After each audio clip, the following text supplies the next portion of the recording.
This program airs statewide on California Public Television and is a California's Gold classic.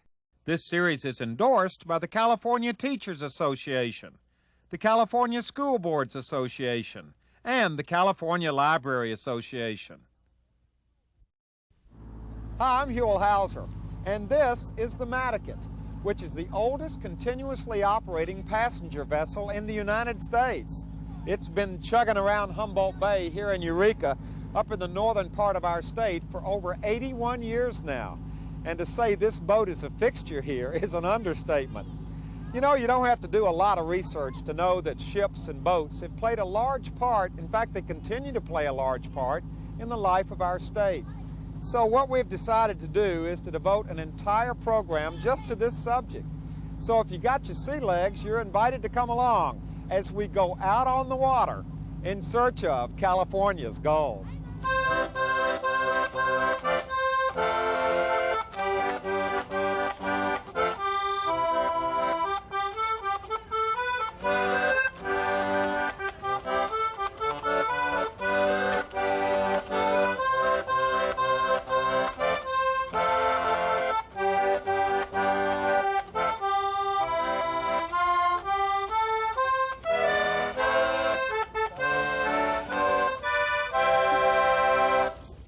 Okay, so it wasn't the most exciting way to start out the day, bailing out a canoe. But then again, this wasn't just any old canoe. This was a traditional Redwood canoe, hand-carved by Axel Lindgren, a descendant of the ancient Yurok Indians, who used canoes just like this one hundreds of years ago in the coastal waters of Northern California. And these days, in the tiny coastal town of Trinidad, where his family has lived for generations, Axel is proudly carrying on the tradition. In the Yurok world, the canoe is a symbol of life.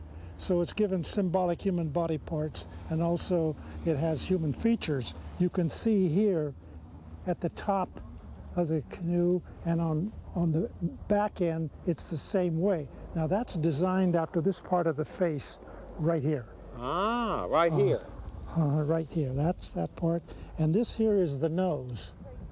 So this here is the bridge of the nose. Here's the nose. And then down here, you can see I've carved in the bottom of the boat. I don't know whether the camera can pick it up or not, but this is the rib cage. This part right here is the rib cage. So this is the lung section of the canoe. And then that projection there that you have from the floor of the boat is the heart. That's the heart of the canoe. Now it comes directly from the heart of the tree, so it's just a continuation of life. There's life in the canoe because of the connection there with the heart. And then back there on the bottom of the boat, you see two other things that's been carved. These things right here. Yeah, those are the kidneys. This is the kidneys, and this is the seat. Now these here body parts also have boat uses. The paddler will sit in the seat here, and then he braces his feet against the kidneys here, so they become foot braces there. And then going back up at the front of the boat, then you can hollow out the middle of that heart, maybe 3 inches, and put a pole in there, and then it becomes a base for a mast. Then you can sail. You can put some kind of material on that pole, and you got a sail. And then, of course, the nose up there is where you tie the boat to your anchor. So it all makes sense. Well, that's the idea of the canoe. This is the other half of that log. So that looked like this? That's what this started from, right here. Good grief. And it... how long did it take you to get it in that condition? Oh, just about a year. A year? Just about, yeah. At how much time of... Well, you see, the thing is an interpretive project, and I work for 15, 20 minutes, talk for 2-3 hours, lots of times. So you have a lot of people stopping by here. You bet I do, from all over the world. Is redwood hard to make a canoe out of? No, it's softwood. It carves real easy, And of course, this is what goes along with the canoe maker, his ability to pick out the right log from the right tree, and then it makes it easy. See, this is the way it works.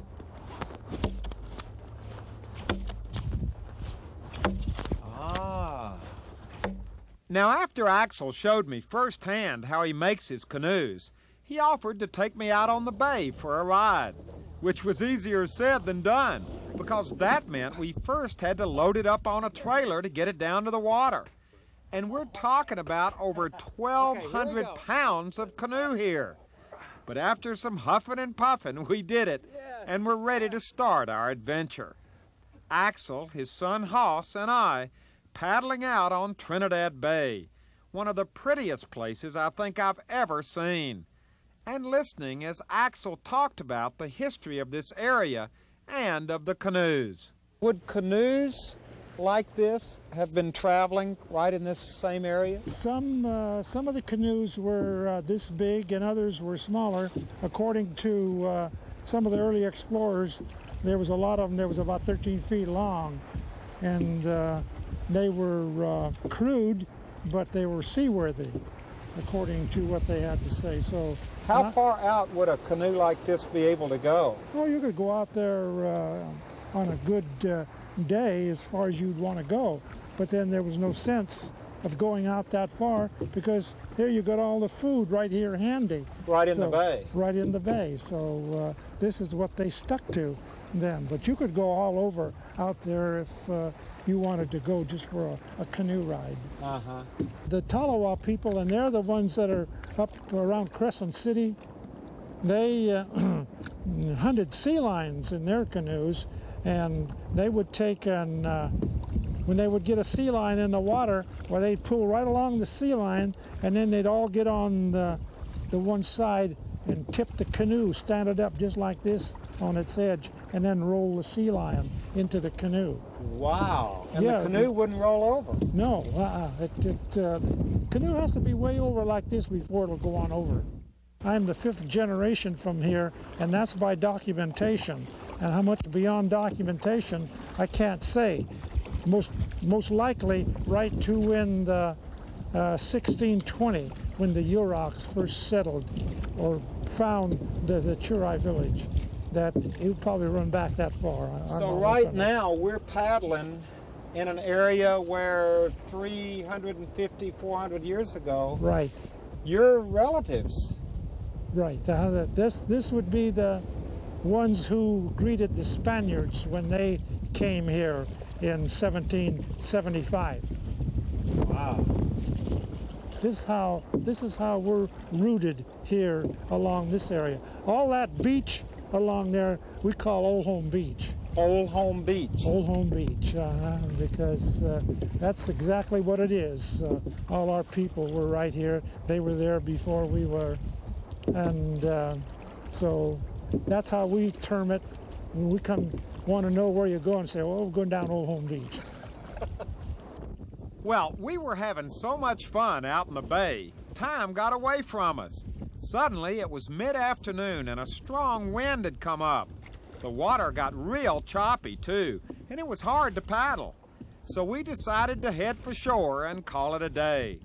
But what a day it had been, because I'd had the opportunity to meet Axel Lindgren, whose skill at making redwood canoes means that a very proud Yurok Indian tradition will continue on our northern California coast.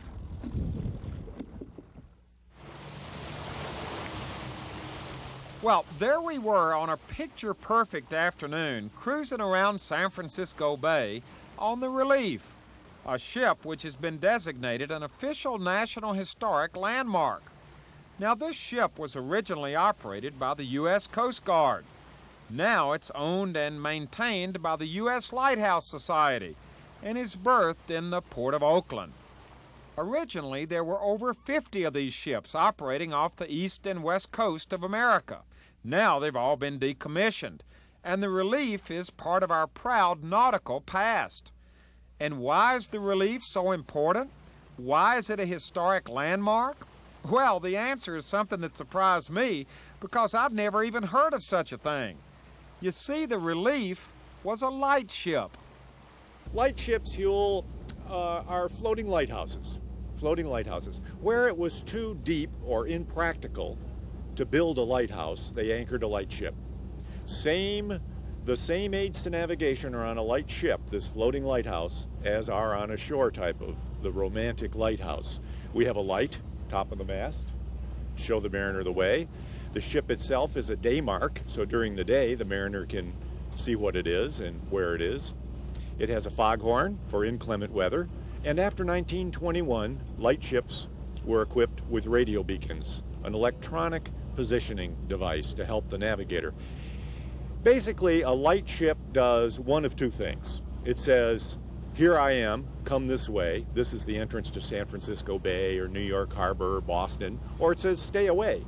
This is 5 Fathom Bank. This is Blunt's Reef. If you come over here, you're in trouble. So it either warned ships away or it helped guide them into the various ports around the United States.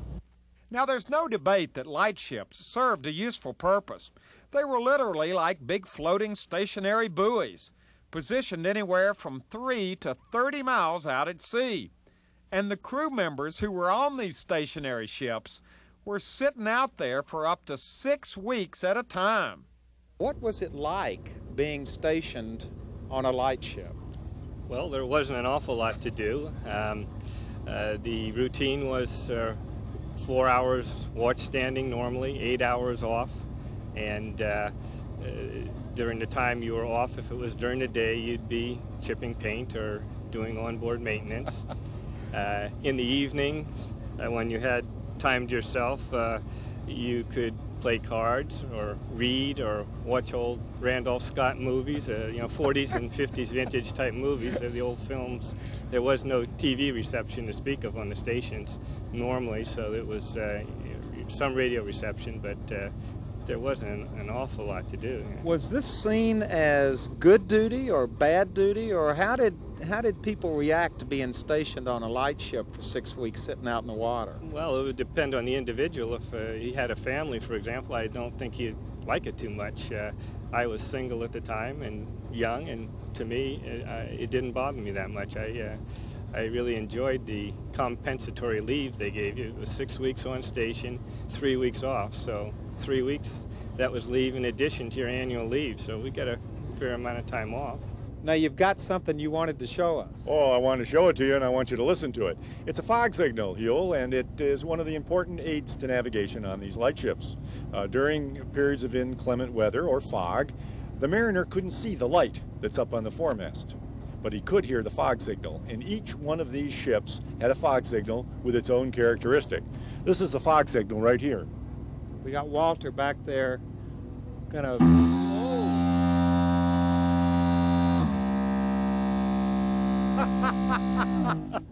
That's amazing. Gas. Now, with that thing, how could the crew put up with that going all the time? It was miserable, and typically it might go off every 30 seconds, and you could have 24 hours, 48 hours of fog. Every 30 seconds that thing goes off, and the crew, sleeping, awake, would hear that. Now, the story is, and this is true, many of the men...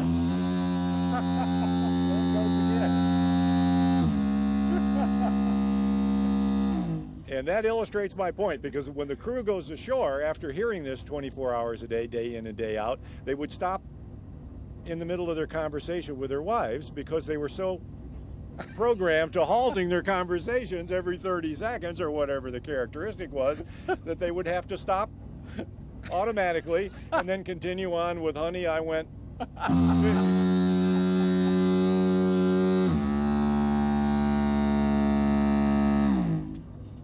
Now, after that little demonstration, I think we'd all agree that the foghorn on the Relief is working just fine. In fact, these days, the whole ship is in tip-top condition. But it wasn't always this way. In fact, after it had been decommissioned for over 10 years, and the Lighthouse Society got hold of it back in 1986, the ship was a mess, needed a lot of painting and fixing up, all of which was done by an all-volunteer crew of men and women who wanted to restore one of the last remaining lightships. How did you get involved in this particular lightship? Basically, I'm a fan of lighthouses, and I belong to the U.S. Lighthouse Society, and I was looking for some additional things to do, you know, volunteer-wise and something different from my day-to-day job. So I called up the society, and they said, you know, you could either come and work in the office or we have this ship over in Oakland. And I said, I'd much rather be working out in the sun, so here I am. And what kind of things are you doing? My specialty is good old chip and painting. I mean, you have a metal ship, it is constantly in the need of either restoration or maintenance, and so that's primarily my constant work area. And what kind of satisfaction does chipping and painting give you? I think it has to do with, it is not hammering out frustrations. It is primarily the fact that at the end of the day you can step back and you can see a section of deck or something that you've been working on, superstructure, and know that you've helped, you know, keep something, save something, and just look at it and say, I got something done today, which sometimes on your normal job you can't always walk away feeling that way. Now we're down here in the engine room. Chuck, did you ever serve on a lightship? No, I'm a high school auto shop teacher in San Mateo. What are you doing here? Well, I've been interested in lighthouses, and when this project developed, I got interested, and I've always had a loving for ships anyway, so it just kind of fell into place. So how are these old engines holding up? It seems to be fine.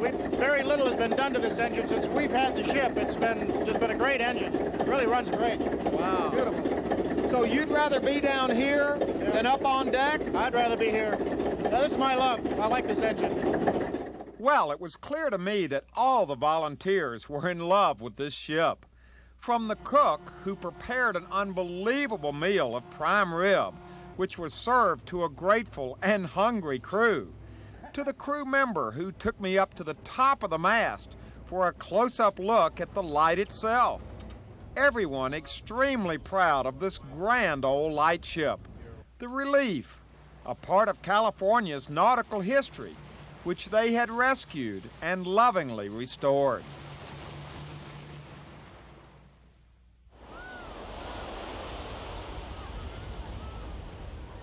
At first, you're not exactly sure what it is. This thing out at the end of the pier at Seacliff State Beach in Aptos, a few miles south of Santa Cruz. And then, upon closer inspection, you discover it's a ship that's settled in the water, is broken into sections, and has people fishing on it. It's a landmark in these parts. All the locals know about it. But for visitors like me, seeing a sunken ship at the end of a pier was a little unusual. What's this all about? Well, to find out, I went to the Seacliff Visitor Center and met up with Bob and Helen Schoenberg, who are park docents and know all there is to know about the ship. Now, the ship is named the Palo Alto and was built back in 1918 at the U.S. Naval Shipyard in Oakland. It was built for use in World War I as a tanker, but the war ended before the ship was even completed, and it was never used as intended. In fact, the Palo Alto remained in dock in Oakland until 1929, when a private company bought her with the idea of making her into an amusement ship.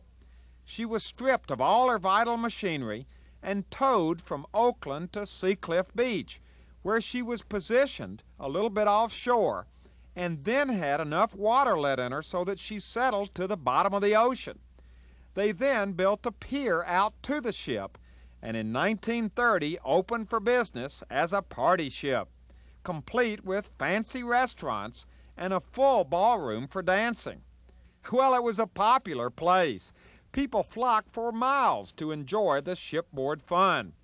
But alas, hard economic times caused the whole operation to shut down after just 2 seasons. Her decks were stripped, the state of California bought her for $1, and she's been used only for fishing ever since. This is the Palo Alto. Now, Bob and Helen not only told me about the Palo Alto, they gave me the grand tour, showing me around the deck where there were all kinds of people fishing. And then they sprung the really interesting thing to me about this ship. Look closely and you'll see it for yourself. The Palo Alto is made out of concrete, one of a handful of concrete ships constructed in 1918 because of wartime steel shortages. I'd never heard of such a thing before. But sure enough, that's exactly what it is, all right, a concrete ship. What are you looking at through the gate over there? Oh, looking at the birds in the water and how this thing ever floated, I could never believe.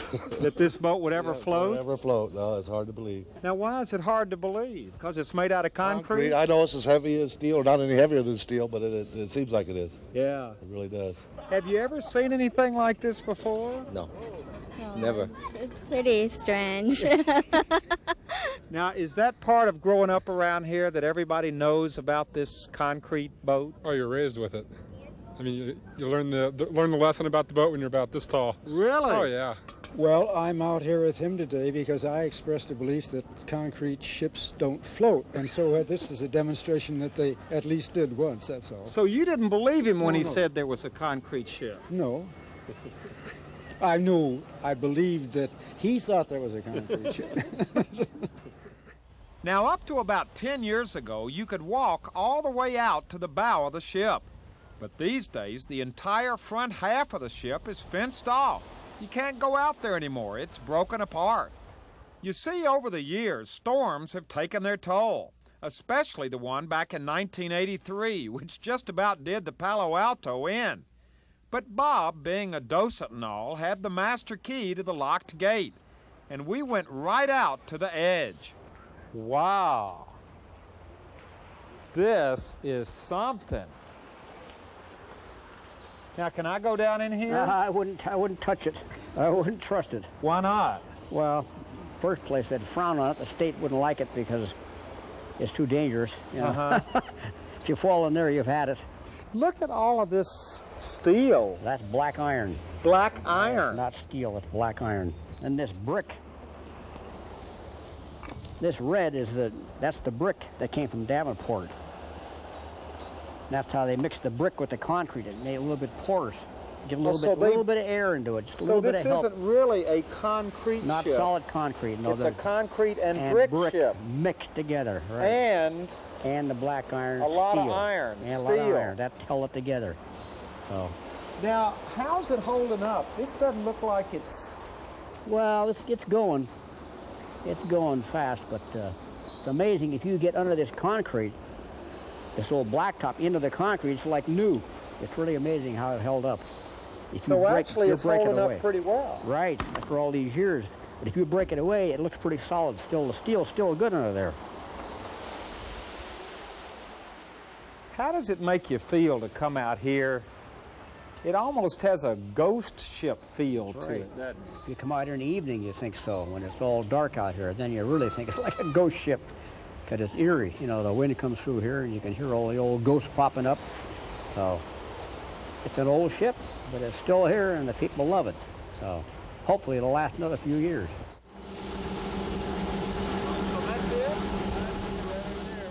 Now, I figured one of the most interesting ways to look at this old ship would be from water level. So I accepted an invitation from some of the fellows at the State Department of Parks and Recreation to do just that. And in their patrol boat, we were able to go right up beside the ship for a close-up look. I don't think the Pelicans were too happy about it, but it definitely gave me yet another perspective of this neat old concrete ship. Anytime you put a structure into water, it kind of becomes a sanctuary for any marine life in this area. You get the anemones and the starfish that you can see attached to the side, but it supports a whole ecosystem for the entire area. It becomes, in a sense, an artificial reef. You can see the pelicans and the cormorants use this as a landing spot, a perching spot. Everything that's here attached to the ship wouldn't be here if it wasn't here. It is indeed a sanctuary in a sea of sand. Right through that door, there's about an 18-foot drop-off, and inside of there it's filled with gigantic starfish and sea anemones, and a few fish swimming around, some pretty big kelp bass and perch and things like that. So there's a huge room in there? There's a huge room in there. It was probably used as a galley for cooking or possibly as another storage area for oil, as this was an oil tanker at one time. Now the Alto, that's all that's left right there. That's all that's left of the original name. You can just make out an O just before it, which would have been the end of Palo. What kind of questions do you get in the state park from tourists, from people here? How did the ship get here? What is the ship doing here? Why is it here? And what kind of animals are out there? They'll ask me, what kind of birds are those? What kind of seals are those? And they'll see maybe a sea otter swimming around. Is that really a sea otter? And they'll see the starfish and the sea anemones. Are those real starfish? Don't you get tired of these questions? Not really. It gives you a chance to interact with the public. It's a great opportunity to get involved in a little public relations. Yeah, but it's the same questions over and over again. Well, we can change the story a little bit as we go along day to day, you know, so we don't get bored. It's the same question for us, but you got to remember, for them it's the first time, and a lot of people come here and they're completely surprised. You know, they want to go to Seacliff State Beach, and man, there's this big ship here, and you know, they got to find out how it was here, and every time you tell the story, you know, yeah, it changes a little bit, but more than anything, it's because I learn more and more about it myself. It's kind of incongruous with the entire coastline, but I think it's a real good resource. You asked earlier what's going to become of it. Who's to say? I mean, it is up to nature and the storms to decide, but until then, I think the state's pretty assured that they're going to continue to maintain the pier and out as far as they can, as long as it's safe for the public to be out there. Well, that's our program about ships in California. At least about 3 ships in California. Because if there's one thing we've learned from doing this particular program, it's that our state is absolutely filled with historic and interesting ships. In fact, we could do a whole series on nothing but ships. Well, as we close, as always, I'd like to thank all of you for joining us on this particular adventure. And more importantly, invite you to come on along with us again next time, as we all continue our search together on land and water for California's gold.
Well, hello everybody, I'm Huell Hauser, and I sure hope you enjoyed this adventure.